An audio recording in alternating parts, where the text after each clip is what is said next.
किसान मोर्चा की तरफ से। नेक्स्ट राजेवाल जी आपके साथ रखेंगे। अभी अभी ये पंचायत करके आए हैं पंजाब में भी, कल भी बहादुरगढ़ बड़ी पंचायत हुई है। बलबीर सिंह राजेवाल जी। दोस्तों, ऐसे है, सरकार, भारत सरकार झूठ बोलने में बहुत माहिर है। वो सारे देश को गुमराह कर रही है कि जी हमें बताया नहीं जा रहा कि इस काले कानूनों में काला क्या है। मैं आपके माध्यम से सारे देश को बता देना चाहता हूं कि 11 मीटिंगों में 3 बार हम क्लॉज बाय क्लॉज बहस करके सरकार को बता चुके हैं कि ये सारे कानून पूरे के पूरे काले हैं।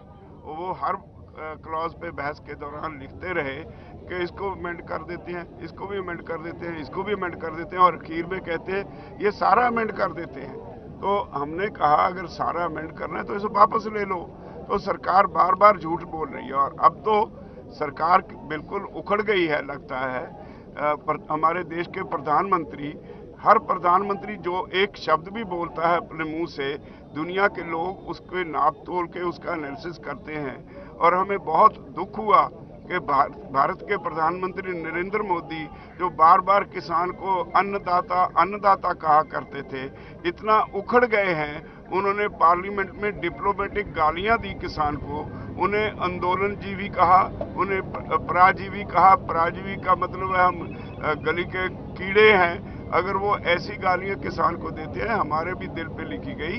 और जब भाजपा हमारे पास आएगी कभी तो इसकी सजा भी हम देंगे, लेकिन इसकी हम सख्त शब्दों में निंदा भी करते हैं। और अभी सारे देश में, सारे उत्तर भारत में खास तौर पर सारे देश में, महाराष्ट्र में भी अगले दिनों में रैलियां होने वाली हैं, और गुजरात में एक हुई भी है। और बाकी अगले दिनों में जहां जहां भी रैलियां होंगी आपको सबको बता दिया जाएगा। कल को करनाल रैली है, 11 तारीख को पंजाब में एक दिन के नोटिस पे जगरांव में रैली हुई, जिसमें लाखों किसान, 9 तारीख को डिक्लेयर हुआ, 11 को रैली थी, लाखों किसान इकट्ठे हुए।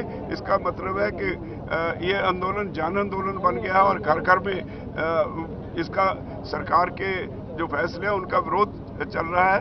तो मैं ये स्पष्ट कर देना चाहता हूं कि अब सरकार इस आंदोलन को दबा नहीं सकेगी। चाहे आगे आने वाले दिनों में फसल की कटाई का मौसम आ रहा है, मौसम बदल रहा है, लेकिन किसानों ने गांव-गांव में तय कर लिया है, जो यहाँ बैठेंगे उनका काम उसके गांव के लोग करेंगे, फसल लोग काटेंगे, और यहाँ के जत्थे बदलते रहेंगे।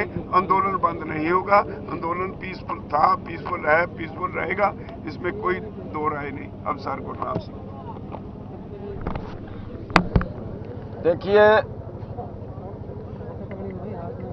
हमारे देश की सरकार सरकारी तौर पे झूठ बोलती है। मोदी जी कहते हैं एमएसपी था, एमएसपी है, एमएसपी रहेगा। लेकिन हम कहते हैं मोदी जी झूठे थे, झूठे हैं, झूठे रहेंगे। एक तरफ जब हम मीटिंग में जाते हैं और एमएसपी पे बात शुरू करते हैं तो सरकार चक्कर काट जाती है। 3, 4, 5 बार हमने बात शुरू की और उन्होंने बात से किनारा किया। और अमित शाह जी ने तो एक ही मीटिंग उनके साथ हुई और उसमें ये कह दिया कि एमएसपी पे खरीद नहीं सकते। एमएसपी देना और चीज़ है, तय करना और चीज़ है, लेकिन एमएसपी पर खरीदना और चीज़ है। और आज हमें करीब 4 लाख करोड़ रुपया पर साल का नुकसान हो रहा है एमएसपी पे ना खरीद की वजह से। तो एक तरफ वो बयान दे रहे हैं और दूसरी तरफ खरीदने से इनकार कर रहे हैं। और जिस तरह से पंजाब के टावर तोड़ने पे तो बड़ा दुख जताया देश के प्रधानमंत्री ने, लेकिन 225 किसान मर चुके हैं, उन पे उन्होंने कोई दुख नहीं जताया, एक शब्द उनके मुंह से नहीं निकला। और कई यहाँ पे सुसाइड कर गए हैं, उनके लिए भी एक शब्द नहीं निकला। और आज जो यहाँ पे धरने पे हमारा एक बेटा जो शहीद हुआ था 26 जनवरी को, उनका एक जुलूस भी उनके शोक में कह लीजिए यहाँ पे आ रहा है। और हम उनके बारे में मांग करते हैं कि जो 26 जनवरी को उनके साथ घटना हुई है, वो रिपोर्टें ये आई हैं कि गोली लगी है, उसकी जांच की मांग भी करते हैं, उनको शहीद का दर्जा दिया जाए, वो मांग भी करते हैं।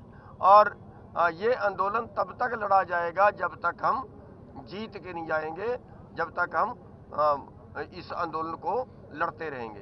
तो ज़्यादा बात ना करता हूँ, आगे राकेश जी बोलो।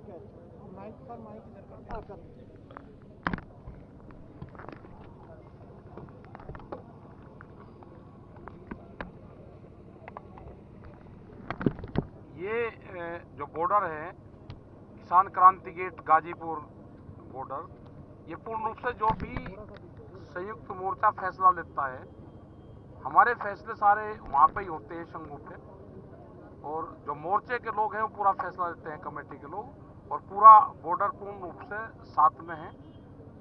और जितने भी आंदोलन हो रहे हैं वे वहाँ से ही तय होते हैं, कहाँ जाना है किस आदमी को वहाँ से तय होते हैं।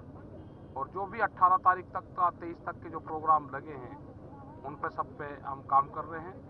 आंदोलन कैसे चलेगा उस पर पूरी रणनीति हम अपने लोग बनाते हैं, और आंदोलन पूरी मजबूती से चलता रहेगा। न किसान को हताश होने की जरूरत है, न हमारे पत्रकारों को भी पूर्ण रूप से आपका भी सहयोग जो है वो इसी तरह से बना रहे।